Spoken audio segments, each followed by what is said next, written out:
distinguished guests, ladies and gentlemen.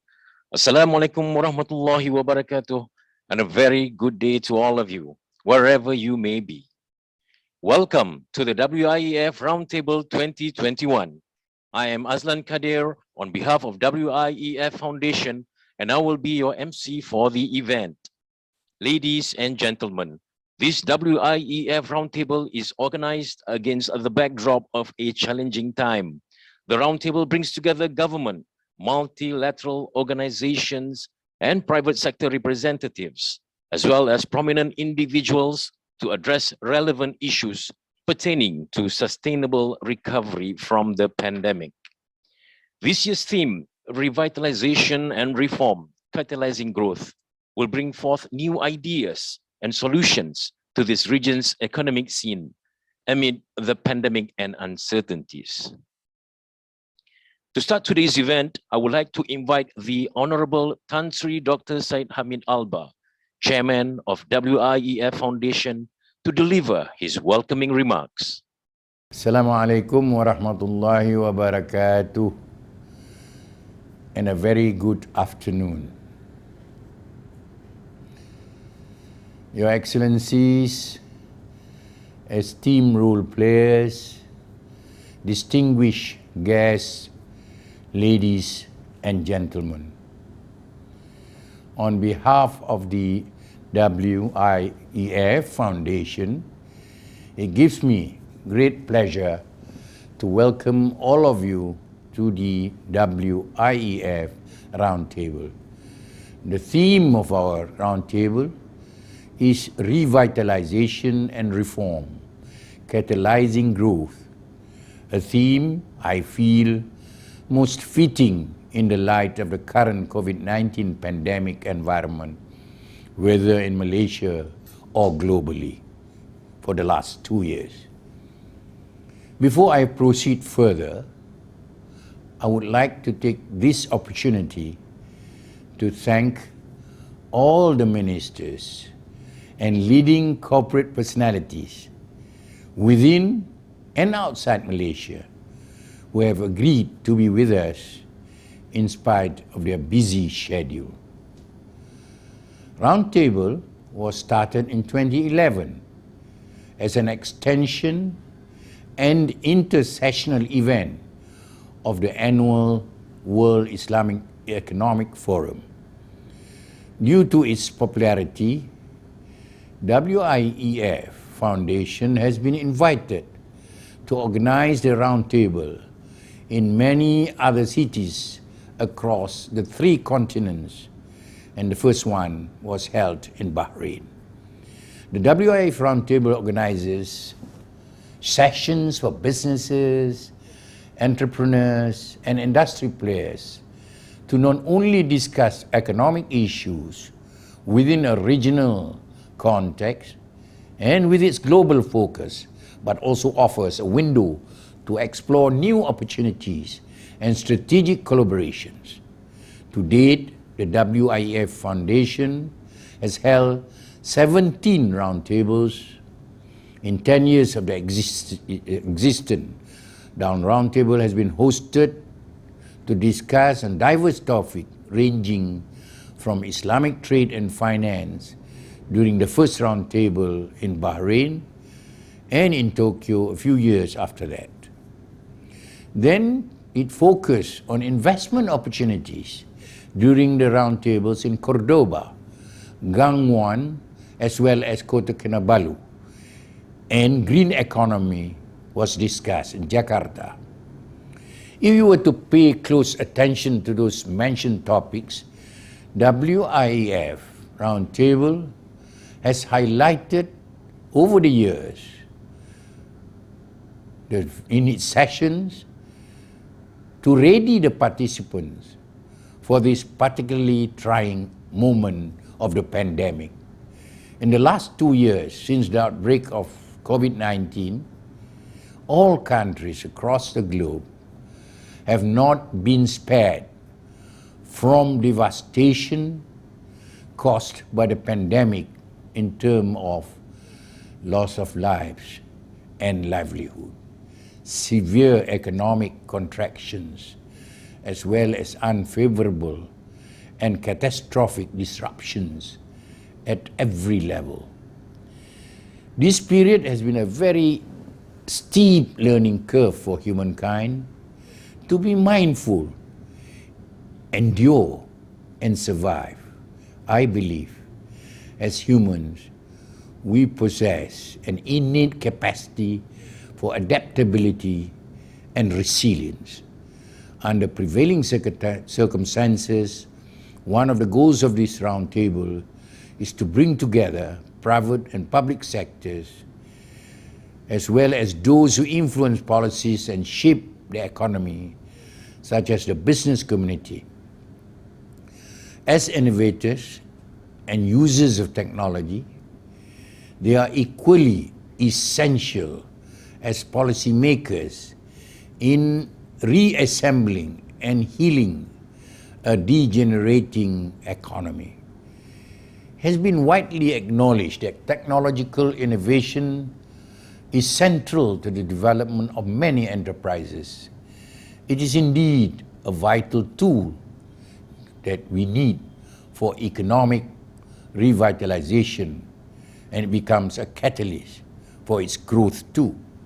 We have witnessed how advancement in technology, through greater focus, attention on research and innovation, has increasingly served as the driving factor for the success of economic growth and development in many countries. Technology is sine qua non when it comes to digital transformation in a business. It has been proven that leveraging on digital economy can quicken the pace of an economic recovery process, boost global output, trade, commerce, and employment. A recent example can be seen among countries in Asia and the Pacific region. During the coronavirus pandemic, these countries leveraged on rapid technological progress in various areas to stay competitive and recover quickly. Embracing new technology not only brings them new gains and advantages for businesses and economic opportunities, but also expands their global network for trade. Excellencies, ladies and gentlemen, related to this, the latest Asian Development Bank report highlights that business-to-consumer revenues of digital platform reached USD 3.8 trillion in 2019 globally, with Asia and the Pacific accounting for about 48% of the total, which is equivalent to USD 1.8 trillion. This is about 6% of the region's GDP. These figures, as expected, increased significantly in 2020 since more businesses migrated to the digital space due to the lockdown measures to curb the spread of COVID-19. According to the ADB report, the use of digital technologies will create around 65 million new jobs in Asia and the Pacific until 2025, with regional trade to increase by USD 1 trillion annually over the next 5 years.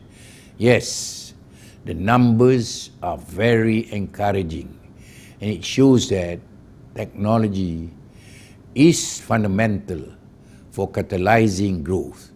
This I should feel adds some optimism into somewhat dark period that we have been enduring in the last 2 years. However, as we are all aware, technology is not the only ingredient for economic success. Collaborations between sectors, nations, and individuals are equally important. We, the world population, have faced numerous health crises, such as infectious disease outbreaks for the past 15 years. But the COVID-19 pandemic has been an unprecedented incident that has created the biggest consequences, particularly on the economy.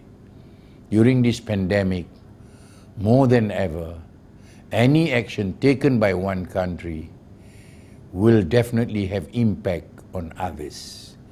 Therefore, collaboration and cooperation among nations in dealing with the pandemic and its consequences is highly necessary to yield positive outcomes rather than to act independently on our own.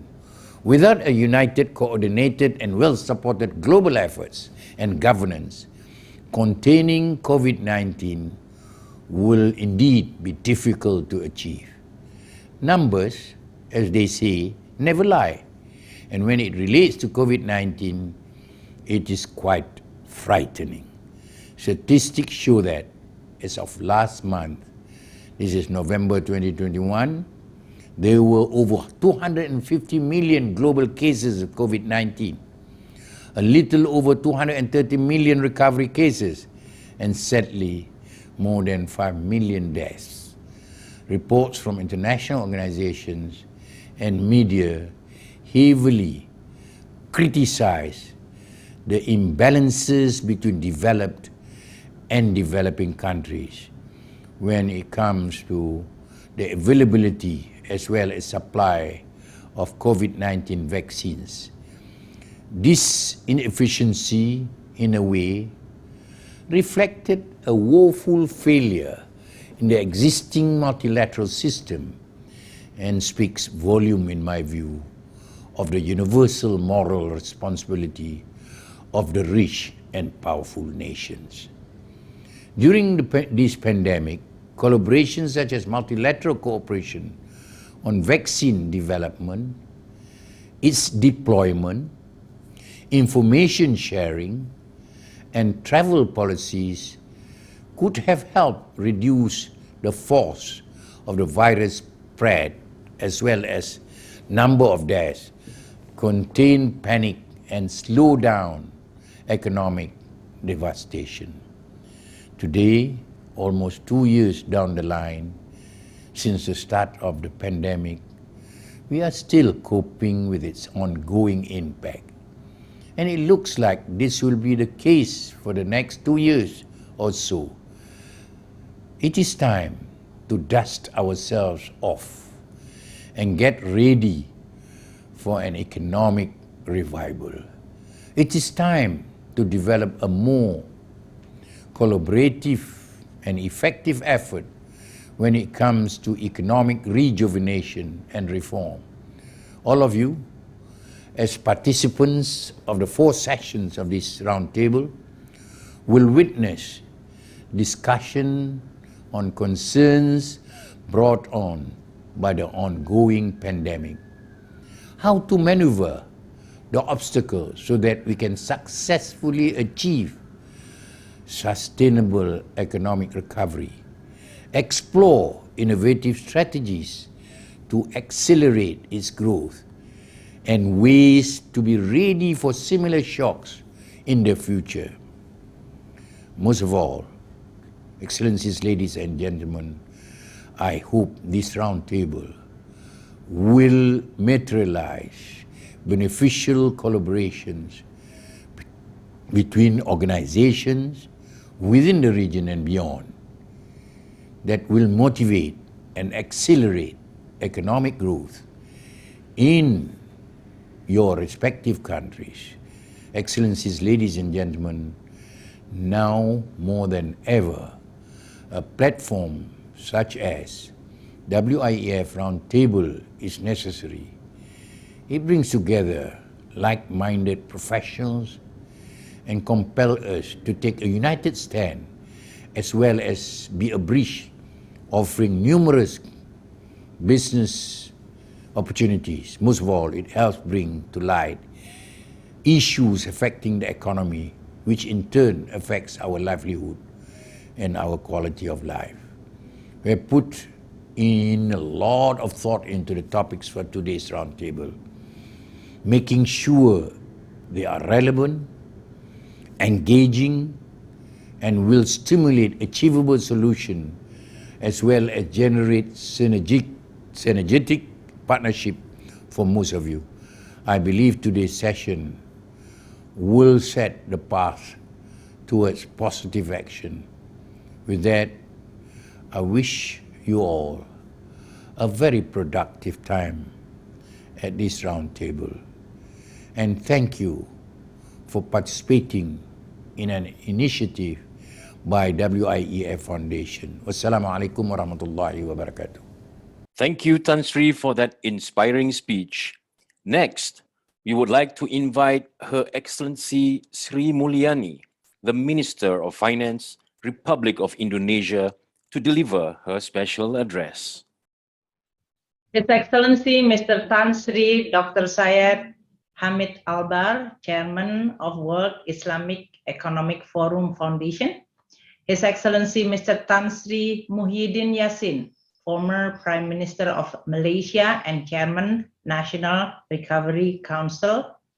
Her Excellency Mrs. Sama bin Suhail Faris Al-Mazrui, Minister of State for Youth Affairs, United Arab Emirates.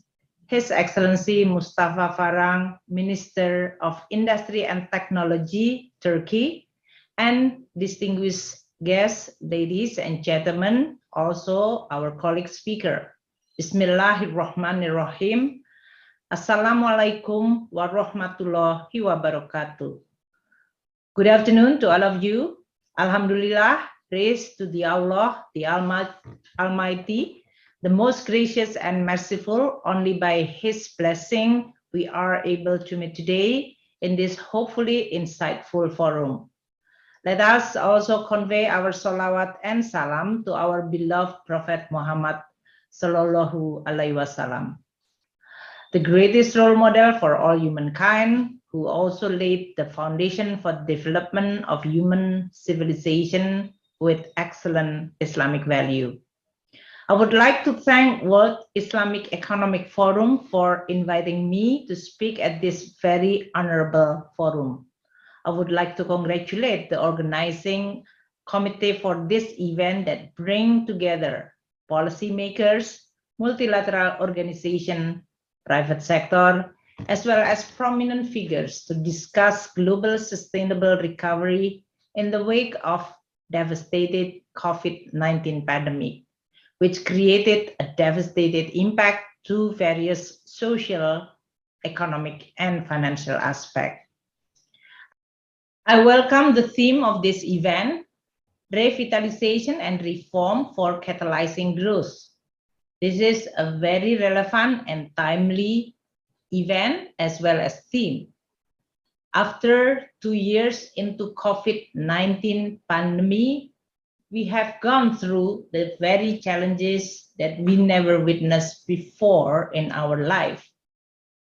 The pandemic COVID has infected 269 million people in the world and has caused more than 5.3 million deaths in more than 200 countries.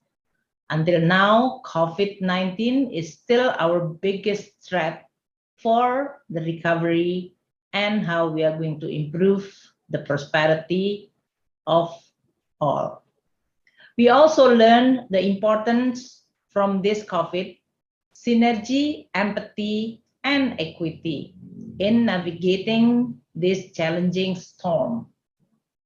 Vaccine and vaccination is a very important for global effort to address the issue of pandemic.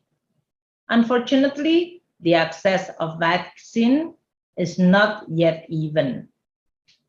As of December 10, 2021, 8.3 billion doses of vaccine have been administered worldwide, with a daily rate up to 37.3 million per day. But this is not actually reflecting an equality of vaccine and vaccination across the world. Some country has enjoyed the inoculated more than 70% of their population with this access of vaccine. But others are still struggling with even their population only receive less than 20 to 40% vaccination. We understand that pandemic cannot be overcome unless all country, all people get the vaccination. This is the message of collaboration, solidarity, and equality, which is really important. So for all of us who is now gathering in this World Islamic Economic Forum, we need to continue supporting the distribution of vaccine to especially the most needed, low-income country, and mostly also they are all Muslim-dominated population. Colleagues, ladies and gentlemen, Indonesia this year is going to preside the G20 presidency. Indonesia is carrying the theme Recover Together, Recover Stronger. This is aligned well and consistent with the spirit of collaboration as well as equality among all countries in the world, to be able to have a chance to recover together and to be able to continue addressing their economy so that they are going to be able to recover stronger. We do understand the COVID-19, which have devastated impact not only for the safety of the human being, but also to the economy, has created a huge implication on the macroeconomic policy, especially fiscal side.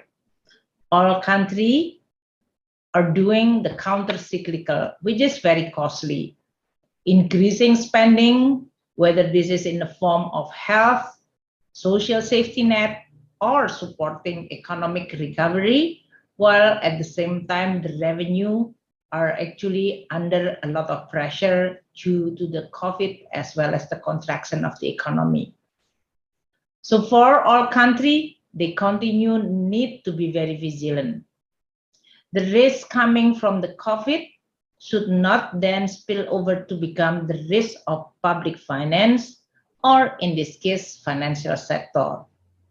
These are all the themes that need to be discussed as well as addressed during the G20 meeting as well as in this very important forum. There is no way a country will be able to catalyzing growth without revitalization and reform. Using the fiscal policy, which is so excessive during this COVID, will also provide us with a very important lesson learned. We need to revitalize and reform and not to depend on the fiscal instrument. In this case, the idea about reform is very critical. Let us look Indonesia. We use this pandemic as a momentum to reform, even in the middle of our challenging time, that is addressing the issue of pandemic.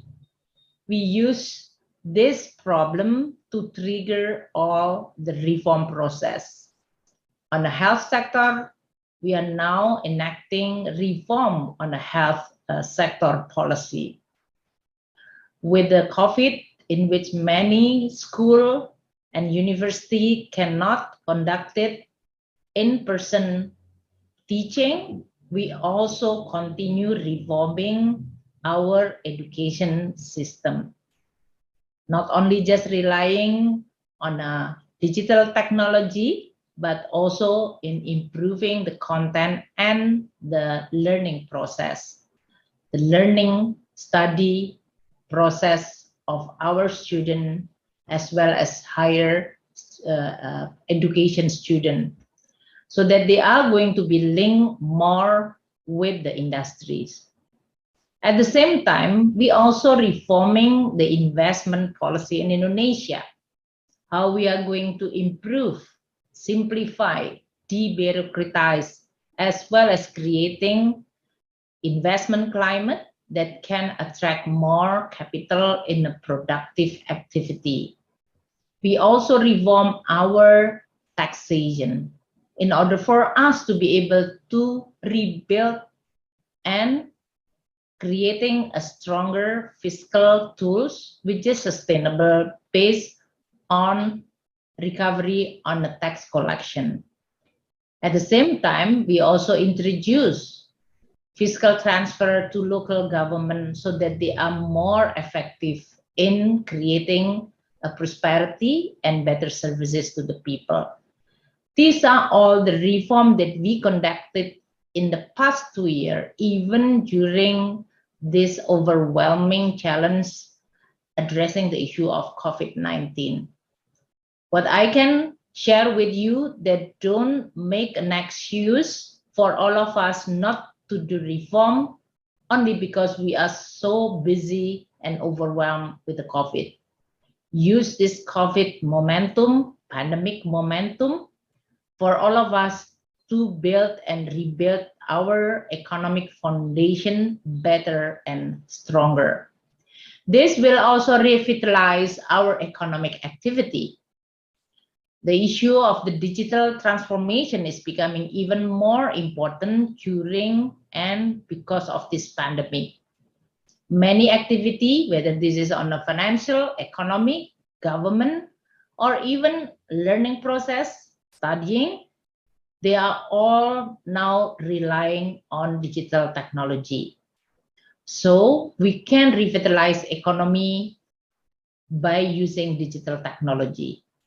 Indonesia also just passed on our taxation reform introducing carbon tax. Because we also see in this case climate change not as a problem, but as an opportunity for all of us to be able to address the fundamental issue on how Indonesia could, together with other global community, addressing the issue of climate change, while at the same time strengthening our policy framework and the foundation so that the economy can survive and thrive even when we are addressing the issue of climate change. So these are all the example of how we use this kind of pandemic challenging situation to trigger reform and to revitalize economy so that we are going to be able to not only recover in the form of higher growth, but at the same time, we are going to have a stronger foundation. As a closing, I would like to expect as well as hope that this World Islamic Economic Forum is going to be a forum to bolster the positive development of recovery as well as reform. Even in this case, promoting the instrument and policy based on Islamic finance that can become one of the most important vehicle and effective for recovery for all countries. We do understand that the challenge ahead us is still very, very dynamic and daunting.